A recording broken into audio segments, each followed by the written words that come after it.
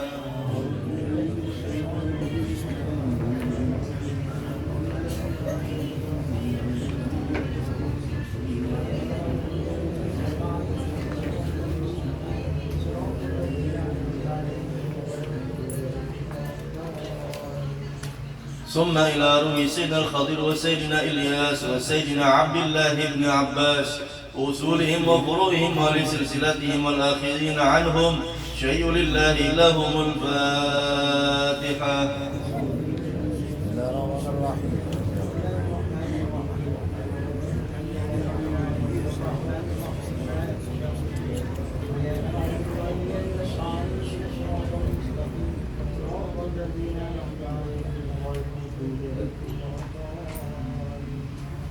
ثم إلى روح القطب الرباني والهيكل النوراني سيدي الشيخ عبد القادر الجيلاني وسيدي أحمد البدوي وسيدي أحمد الرفاعي وسيدي إبراهيم الدسوقي يقر بهذا الوقت لله يكون في عون وصولهم وفروعهم ولسلسلتهم والآخذين عنهم شيء لله لهم الفاتحة.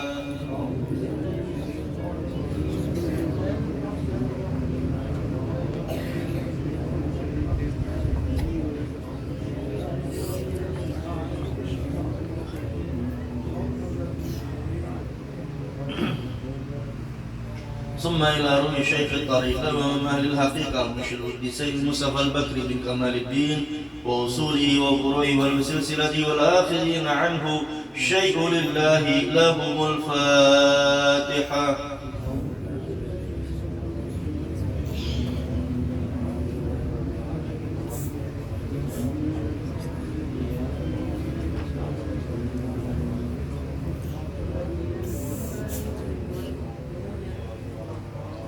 ثم إلى أرواح ساداتنا العلويين خصوصا سيد الشيخ عبد الله الإدروس وسائر ساداتنا العدروسية وسائر ذرية رسول الله صلى الله عليه وسلم وصولهم وفروعهم وأهل سلسلتهم والآخرين عنهم شيء لله لهم الفاتحة.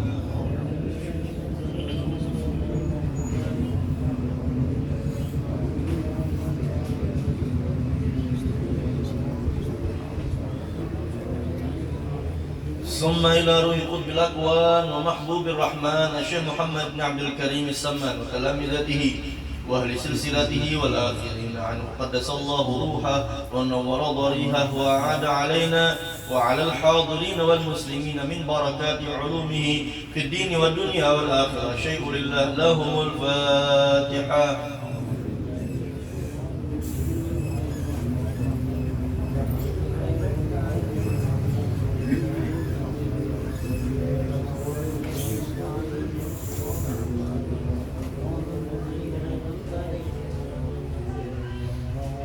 الفاتحة لنا ولكم يا حاضرون ولوالدينا مشايخنا وللأوصان واستوصانا أن الله يعطي كل سائل سؤله على ما يرضي الله ورسوله ويحفظ علينا دين الإسلام ويتوفانا عليه ولكل نية صالحة وإلى حضرة النبي محمد صلى الله عليه وسلم. الفاتحة.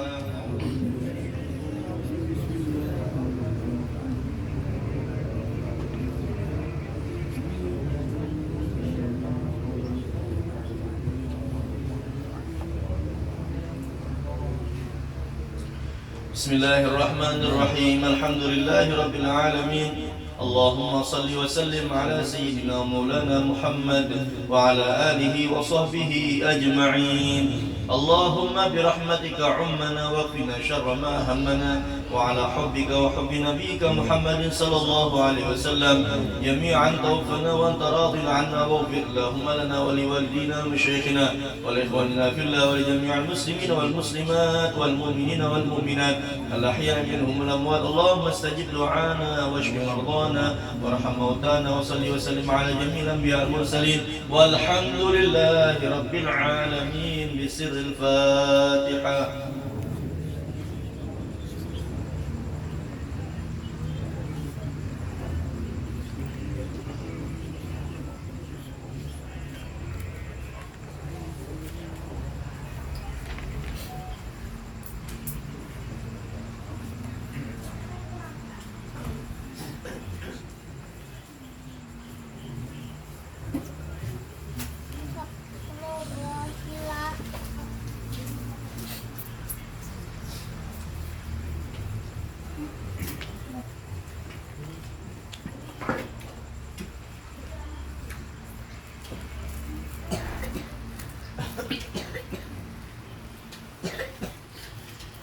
Bismillahirrahmanirrahim. Alhamdulillahi rabbil alamin. Assalatu wassalamu ala ashrafil anbiya'i wal mursalin wa imamil awwalin wal akhirin sayyidina wa maulana Muhammad wa ala alihi wa sahbihi ajma'in. ولا حول ولا قوة إلا بالله العلي العظيم. أما بعد.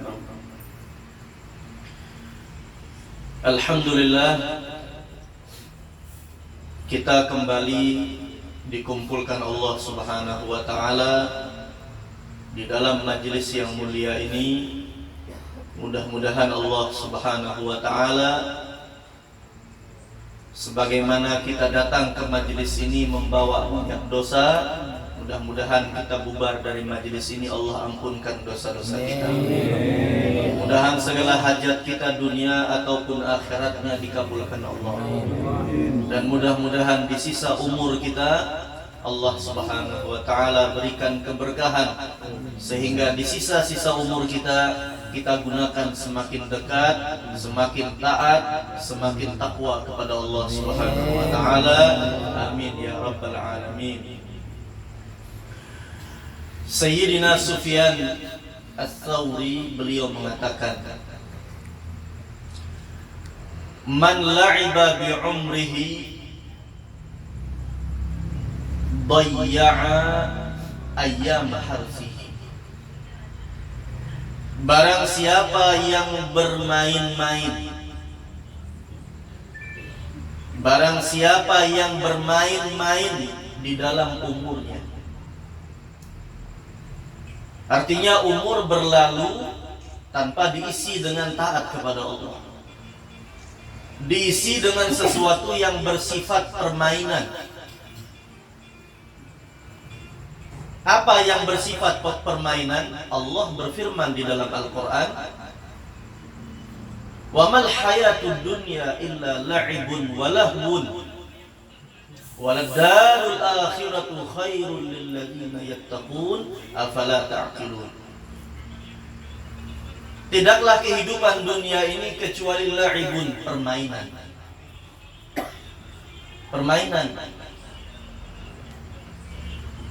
Jadi apa aja yang kita dapat, apa aja yang kita cari di dalam dunia ini semuanya permainan. Yang kehidupan sesungguhnya itu akhirat. Kehidupan dunia permainan. Ibarat kayak permainan anak-anak itu main monopoli. Dapat rumah, dapat mobil. Tapi permainan. Bukan rumah sungguh-sungguh, bukan kendaraan sungguh-sungguh, bukan uang sungguh-sungguh. Mainan semua. Barang siapa yang bermain-main di dalam umurnya, maka dia berarti telah menyia-nyiakan hari-hari yang seharusnya dia menanam. Allah Ta'ala berikan kita umur di dunia ini, itu kesempatan kita menanam. Kita menanam amal soleh yang akan kita petik, yang akan kita panen di akhirat. Kalau kita bermain-main di dunia, berarti kita menyia-nyiakan hari-hari yang seharusnya kita menanam. Wa man dhayya'a ayyama harsihi khasira ayyama hasadi. Dan orang apabila sudah menyia-nyiakan masa hari-hari yang seharusnya dia menanam, maka dia akan menjadi menyesal. Nadima ayyama hasadi, maka dia menjadi orang yang menyesal di saat hari-hari yang semua orang memanen. Karena ia kada menanam lalu kada memanen. Kalau kita bermain-main di dunia, menyesal kita di akhirat. Jadi harapan kita dengan kita kumpul di majelis-majelis kebaikan seperti ini, Allah berkahi sisa umur kita. Amin ya rabbal alamin. Dalam kesempatan kita majelis yang mulia ini, ulun membaca sebuah hadis yang diriwayatkan oleh sahabat Abu Hurairah radhiyallahu taala anhu wa arda. Sahabat Abu Hurairah, sahabat Nabi yang paling banyak meriwayatkan hadis-hadis Nabi. Sahabat Abu Hurairah meriwayatkan kurang lebih 5.374 hadis Nabi. 5.374 hadis Nabi yang diriwayatkan oleh sahabat Abu Hurairah. Sedikit mengenai Abu Hurairah radhiyallahu anhu. Ujar Abu Hurairah, "Usibtu salasa masaib fil Islam." Ketika aku memeluk agama Islam,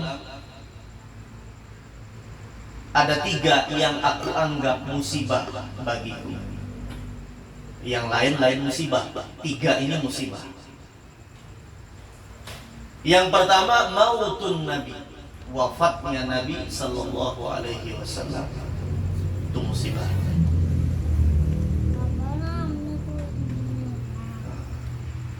Kemudian waqatlu Utsman ibn Affan, dan terbunuhnya sahabat Utsman bin Affan. Jadi Sayyidina Utsman itu lagi baca Quran, ditikam dari belakang, meninggal dunia. Lalu yang ketiga, wal mizwat. Mizwat itu nang kayak kantong, apa kayak dompet gitu, dari kulit, pada menyimpan barang, ngarannya mizwat. Maka orang bertakun, kenapa dengan mizwatnya? Lalu Sayyidina Abu Hurairah berkisah, suatu saat kami sedang perjalanan bersama Rasulullah. Lalu Rasulullah bertanya, "Wahai Abu Hurairah, engkau membawa apa?" Ika membawa apa wahai Abu Hurairah? Maka ujar Abu Hurairah, ulun membawa mizwat. Membawa apa? Nang kayak kantong itulah, mizwat lah. Ujar Nabi, dalamnya apa? Di dalamnya ada beberapa buah kurma. Buah kurma. Ujar Nabi, jibihi, bawa sini. Fa akhrajtu minhu tamran. Maka aku keluarkan dari dalam mizwat tadi satu buah kurma. Dalam riwayat lain, yang dikeluarkan dari dalam mizwat itu bukan satu buah kurma, tapi 20 kurma. Dalam riwayat yang lain, yang jelas yang dikeluarkan dari dalam kantongan itu buah kurma. Soal jumlahnya periwayat hadisnya beda-beda pendapat. Wada'a, lalu Rasulullah berdoa. Fasamallaha wada'a. Nabi baca bismillah lalu berdoa. Kemudian Nabi sallallahu alaihi wasallam setelah kurma itu dikeluarkan, satu-satu dibaca bismillah dan satu-satu didoakan oleh Nabi buah kurma itu. Keluarkan, baca bismillah, didoakan satu-satu. Setelah dibacakan bismillah, didoakan, dimasukkan lagi ke dalam kantongan tadi atau mizwat tadi. Sudah dimasukkan, ujar Nabi, ud'ul jaish, panggil pasukan-pasukan kita. Karena saat itu sedang perjalanan hendak berperang. Ujar Nabi, kiawi kekawanan yang lain. Tapi kiawi berapa? Asyrah 10 orang 10 orang. Jadi 10 dulu maju. Sudah selesai yang 10, yang 10 lagi. Fada'autuhum, maka aku panggil sahabat-sahabat Nabi itu 10 sesuai dengan yang diperintahkan oleh Nabi. Kemudian Nabi SAW mengeluarkan buah kurma itu daripada mizwat tadi itu, kemudian dibagikan kepada para sahabat. Dibagikan. Berapa ratus orang itu yang 4 berperang? Semua dapat buah kurma. Jadi yang kurma di dalam mizwat tadi kada habis-habis. Kada habis-habis. Julung makan. Sampai seluruh pasukan itu dapat buah kurma, sementara yang di dalam mizwat masih ada, kada habis. Lalu diserahkanlah mizwatnya kepada Abu Hurairah. Nah, jadi kantongannya itu dijulung oleh Abu Hurairah. Ujar Nabi, engkau boleh ambil buah kurma dari dalam mizwat itu, tapi jangan dibuka sedikit, jangan dilihat, ambil kalau pakai tangan aja, jangan diitihi dalamnya. Silahkan ambil buah kurma dari dalam mizwat, tapi jangan diitihi, jangan ditilik wadahnya. Subhanallah, berlalu masa Nabi meninggal dunia, setiap hari Abu Hurairah ngambil buah kurma dari mizwat itu. Kada habis-habis, ambil makan. Apabila hendak ambil makan. Sampai dengan meninggalnya Sayyidina Utsman bin Affan, itu buah kurma nang di dalam mizwat kada habis-habis. Berapa ratus kilo itu sudah dimakan, tapi buahnya ada terus. Nah, sehingga ketika terbunuhnya Sayyidina Utsman bin Affan, Sayyidina Abu Hurairah rupanya kada ingat lagi lawan pesan Nabi. Ditilik sidin wadahnya, dibuka dalamnya, ditilik, dilihati, penasaran kada habis-habis. Setelah ditilik, berapa sisa yang di dalam, dimakan habis. Itu yang membuat Abu Hurairah merasa bersedih sehingga menganggap itu musibah. Ini sekilas tentang salah satu yang dialami oleh perawi daripada hadis ini, sahabat Abu Hurairah radhiyallahu anhu. Apa isi hadis yang disampaikan oleh Abu Hurairah? Nabi kita Shallallahu Alaihi Wasallam bersabda,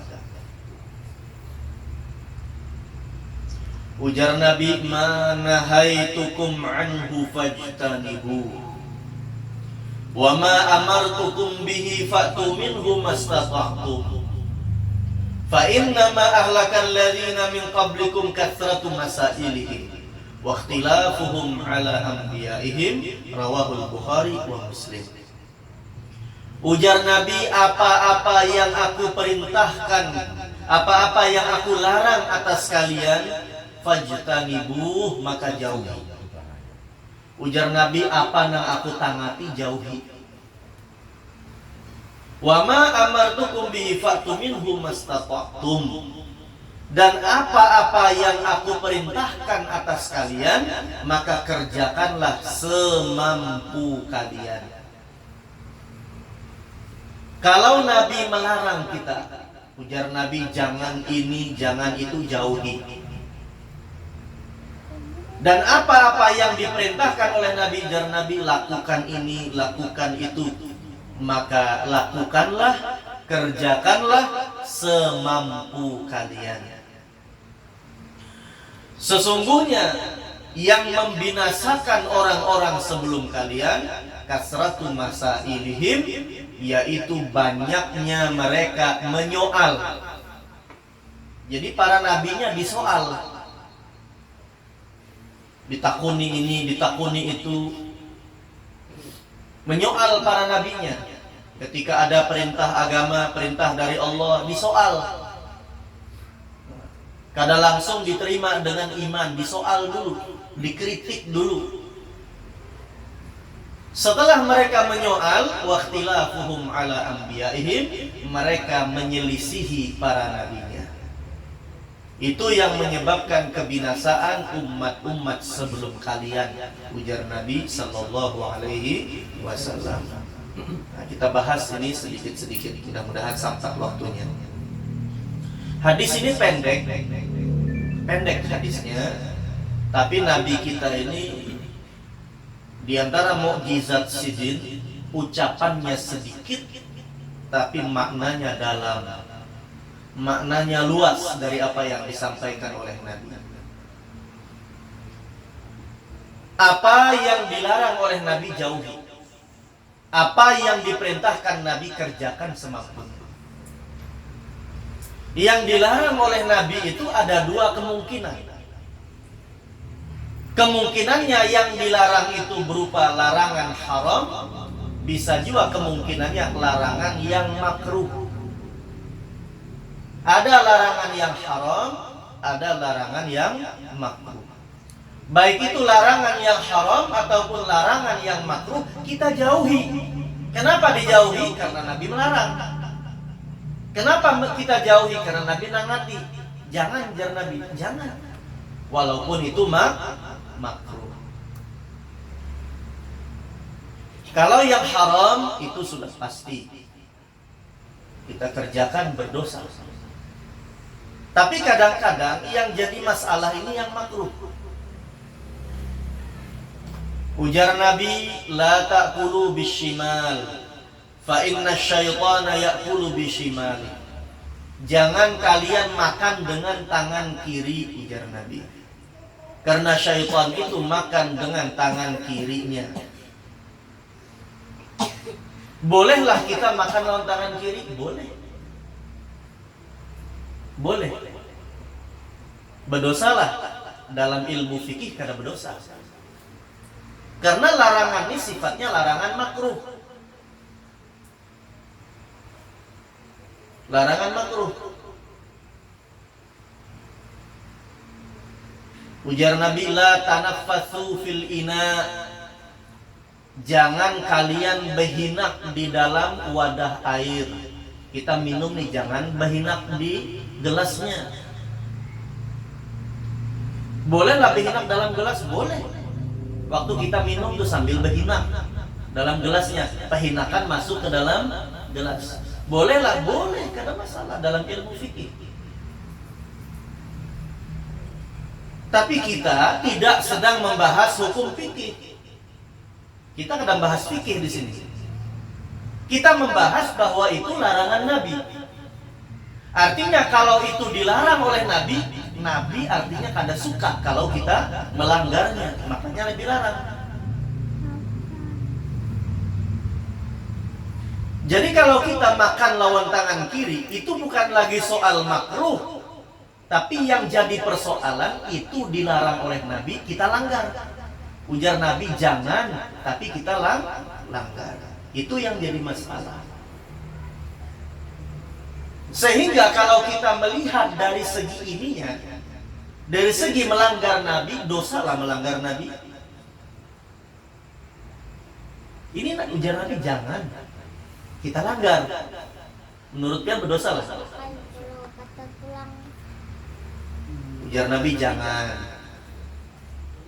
Artinya ketika Nabi melarang, berarti Nabi kada suka. Nabi kada senang berarti.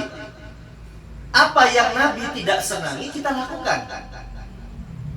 Menurut pian dosa lah.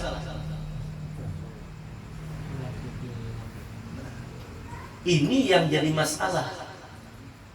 Allah Ta'ala berfirman dalam Al-Quran, Allahu wa rasuluhu ahaqqu an turduhu.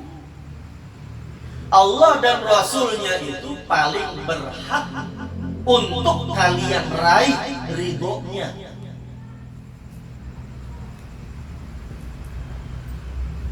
Yang paling berhak untuk kita senangi adalah Allah dan Rasulnya. Ada perkara ulun senangi, hawa nafsu ulun senang, tapi Allah dan Rasul kada senang, jangan.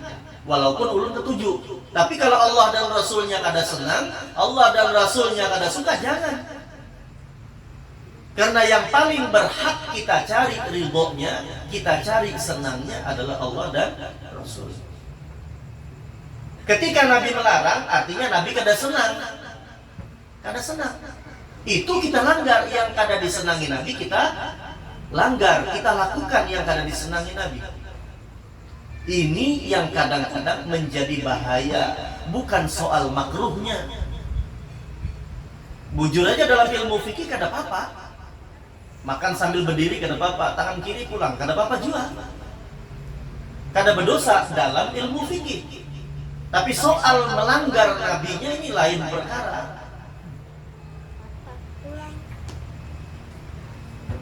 Kira-kira kau difaham lainlah maksudnya. Nah, jadi kira-kira ya kita introspeksi diri. Pernah latihan minta ampun lawan Allah Subhanahu wa taala, istighfar, minta ampun kepada Allah gara-gara makan lawan tangan kiri. Biasalah.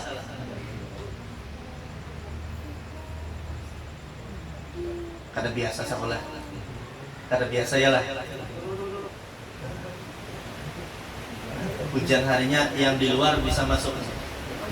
Masih longgar warna kita.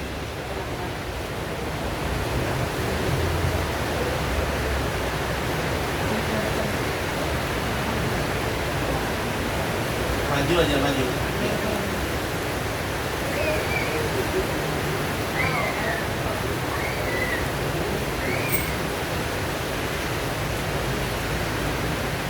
Contoh kita makan gorengan misalnya lah, makan bakwan. Makan bakwannya lawan tangan kanan, makan lomboknya kadang-kadang lawan tangan kiri. Kita makan nasi pecel, makan lawan tangan kanan, kerupuknya lawan tangan kiri kadang-kadang. Nah, kita biasalah beristighfar kepada Allah, meminta ampunan Allah Subhanahu wa taala gara-gara makan lawan tangan kiri. Rasa-rasanya kada biasa. Jangan nang makruh, kadang-kadang nang maksiat pun kita kadang-kadang kada beristighfar. Maksiat yang paling besar, maksiat yang paling besar, maksiat yang paling memudaratkan terhadap kita umat Nabi Muhammad adalah melanggar sesuatu yang dilarang oleh Nabi. itu maksiat karena melanggar nabinya. Bukan soal makruh atau haramnya, tapi karena melanggar yang dilarang oleh nabi.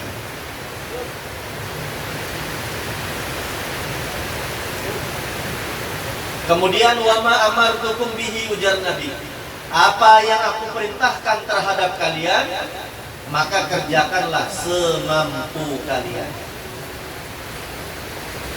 Kita kalau kada kawa sembahyang berdiri, jangan dipaksakan.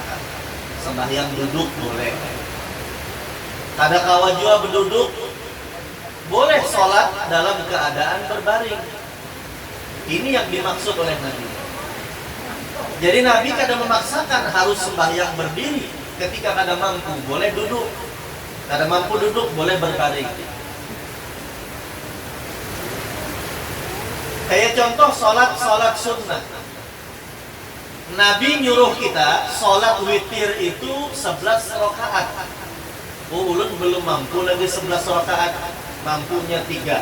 Kada masalah, 3 kita kerjakan. Ulun kada mampu 11, mampunya 5, kada masalah 5 dikerjakan. Kada mampu 11, mampunya 7, kada apa-apa. Jadi apa yang disuruh oleh Nabi, kerjakan semampu kita. Semampu kita. Kemudian fa inna ma ahlakal ladzina min qablikum, sesungguhnya yang membinasakan orang-orang sebelum kalian adalah banyak menyoal dan banyak berselisih dengan para nabi dan rasulnya. Kita ambil contoh Nabi Musa alaihi salam. Kita ambil contoh Nabi Musa.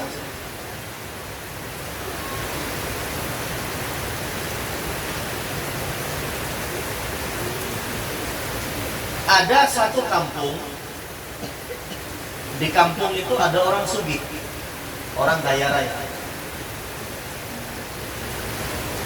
Orang yang kaya raya di kampung itu meninggal dunia karena ada yang membunuhnya.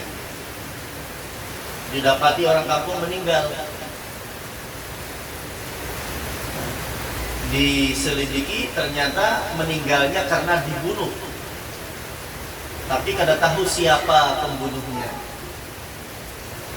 Maka orang-orang di kampung itu datang kepada Nabi Musa.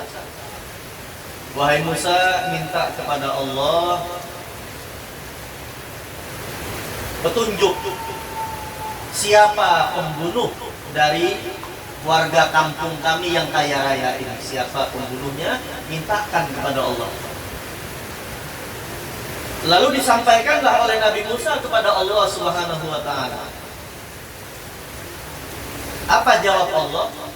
Allah kada langsung menunjuk pembunuhnya fulan bin fulan, gada. Tapi ujar Allah, innallaha ya'murukum an tazbahu baqarah. Allah menyuruh kalian untuk menyembelih seekor sapi betina. Qalu atattakhiduna huzwa. Disuruh menyembelih sapi, kada langsung menggawi, disoal dulu. Wahai Musa, kami ini kada urusan lawan sapi. Urusan kami ini orang mati, siapa pembunuhnya? Kami tidak main-main, wahai Musa. Jadi ini kada nyambung. Kada nyambung. Kami minta diberitahukan siapa pembunuhnya. Ternyata jawabannya apa? Kami disuruh nyembelih sapi. Ujar Nabi Musa, itu perintah Allah, gawi aja dulu. Akhirnya mendengar Nabi Musa sudah mulai mengarasi, ujar Nabi Musa, ini perintah Allah. Sudah kusampaikan siapa ya Allah pembunuhnya. Allah perintahkan sembelih sapi. Ya sudah, gawi aja dulu. Ini malah disoal. Akhirnya betakon. sapinya kayak apa? Sapi nang kayak apa nang disuruh menyembelih? Takun bulang. Ujar Allah dalam Al-Quran,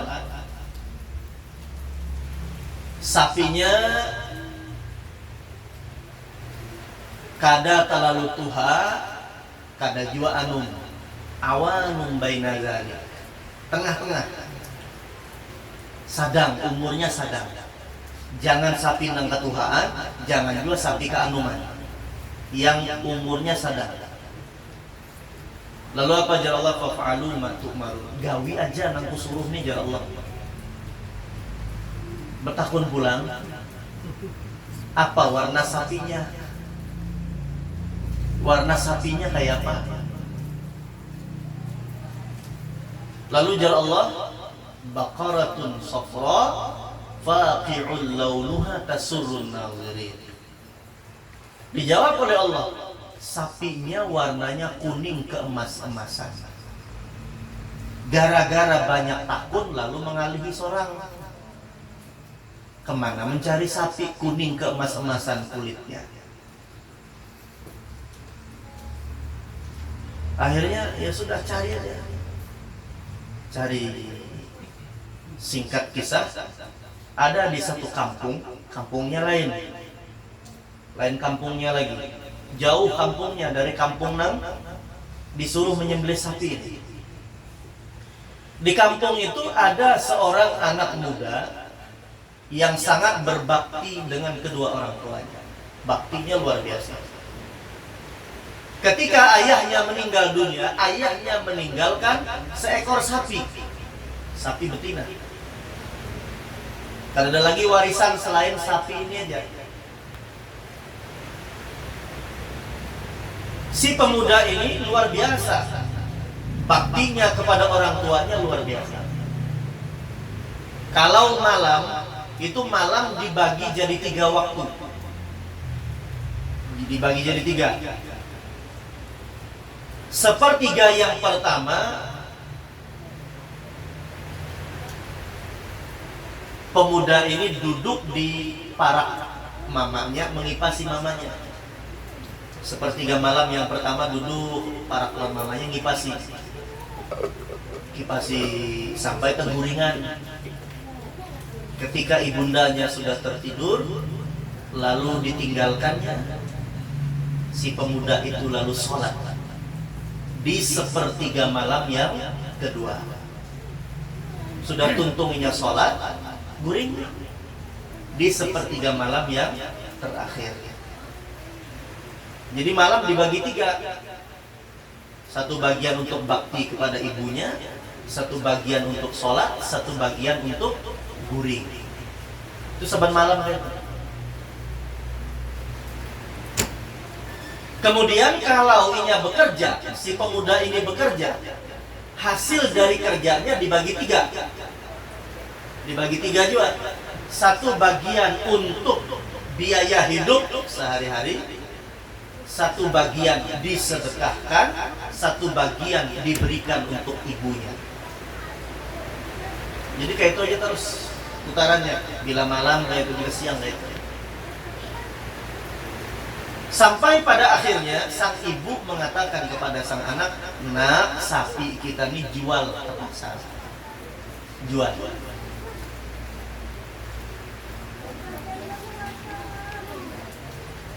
Jual ke pasar. Ujar nang anak, dijual harga berapa wahai ibu?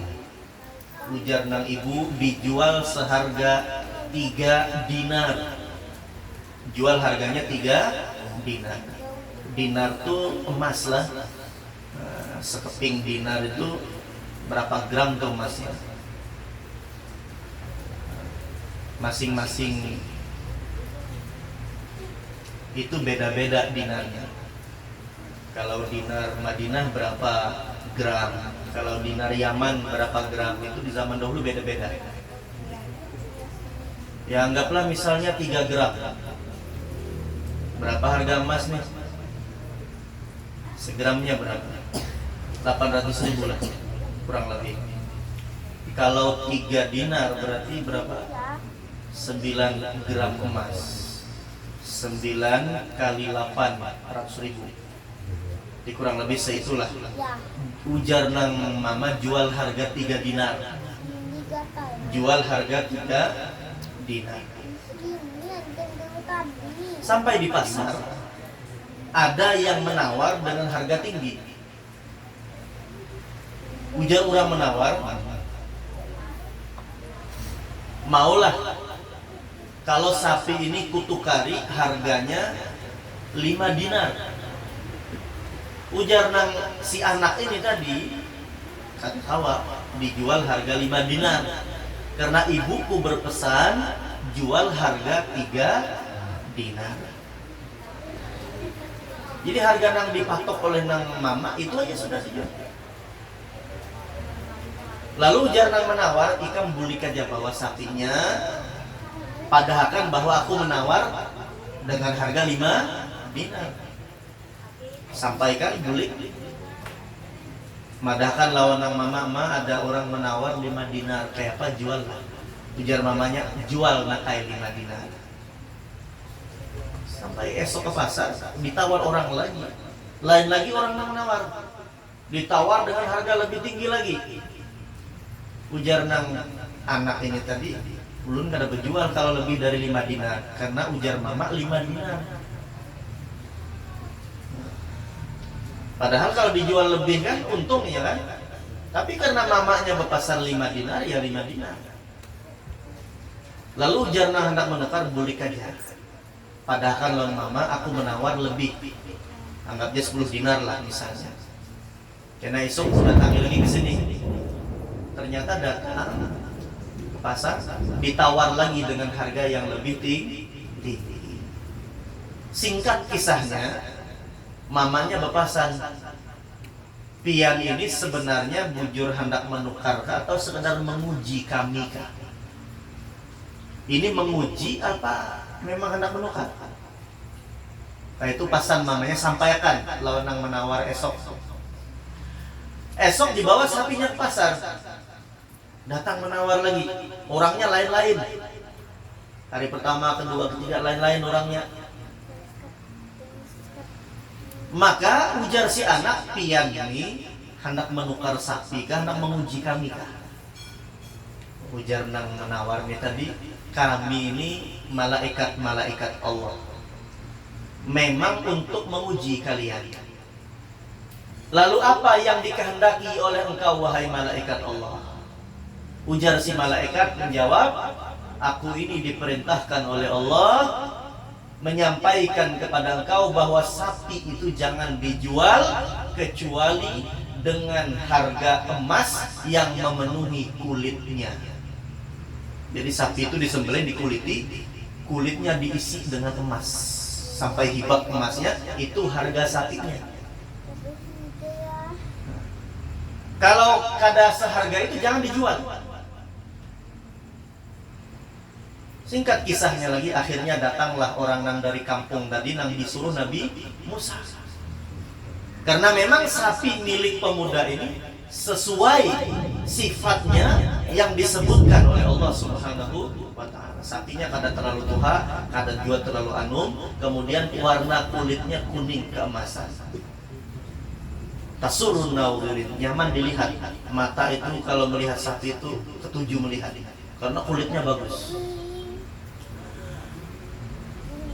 Karena sudah diperintahkan oleh Allah harus disembelih sapi itu, maka mau akhirnya penduduk kampung itu menukari sapi dengan harga mahal, yaitu dengan harga emas yang memenuhi kulitnya. Akhirnya sapinya disembelih, padahal yang diambil dari sapi itu hanya bagian daripada sapi itu. Dalam tafsir Al-Jalalain itu disebutkan, yang diambil dari sapi itu lidahnya, ilatnya itu. Jadi ilat sapi itu diambil, kemudian dipukulkan ilat sapi itu kepada mayit tadi yang meninggal, dipukulkan. Setelah dipukulkan lidah sapi kepada si mayit, hidup mayitnya dengan izin Allah Subhanahu wa ta'ala. Lalu orang kampung menakuni, siapa yang membunuh kamu? Ujar si mayat nang hidup tadi, yang membunuhku keponakanku sendiri. Kenapa dibunuh? Karena ia hendak laka-lakas dapat harta warisan. Karena si kaya raya ini tidak memiliki ahli waris kecuali keponakannya itu. Oleh sang keponakan dibunuh supaya laka-lakas dapat harta warisan. Nah inilah yang membinasakan umat-umat terdahulu. Banyak menyoal, lalu banyak menyelisihi nabi-nabinya. Disuruh kayak ini, salah ini itu panjang dulu. Hanya digawi. Kadang-kadang tidak dikerjakan. Contoh lagi, yang terjadi di zaman Nabi Isa alaihissalam. Kaumnya Nabi Isa bertakun lawan Nabi Isa, hal yastati'u rabbuk ayyunazzila alaina ma'idatan minas sama. Wahai Isa, Tuhanmu mampukah menurunkan hidangan dari langit? Kawalah Tuhan menurunkan hidangan dari langit. Ujar Nabi Isa, kawa mampu. Ini kan pertanyaannya mulu-hulut nih. Tahu aja Allah maha mampu, tahu aja Allah maha berkuasa atas segala sesuatu, ditakuni lagi, kawalah Allah menurunkan hidangan dari langit. Kalau kita orang beriman, ya sudah, yakin seyakin-yakinnya Allah maha mampu. Jangan kenapian bertakun menurun gurunya, kawaka Allah menurunkan duit dari langit. Nah ini sama kayak umat Nabi Isa ini. Allah maha mampu. Cuma Allah Ta'ala memberi itu sesuai apa yang dibutuhkan kita dalam pengetahuannya, dalam pengetahuan Allah, bukan mengukur dengan pengetahuan kita. Maka Nabi Isa pun doa, minta kepada Allah, maka turun malaikat dari langit membawa talam. Talam itu isinya 7 potong roti dan 7 macam lauk. Jadi beda-beda lauknya. Walaupun setalam cukup mengenyangkan orang sekampungan. Ujar Nabi Isa, boleh dimakan, tapi dimakan di tempat, jangan dibawa bulik ke rumah. Jangan memberakat. Artinya makan di tempat.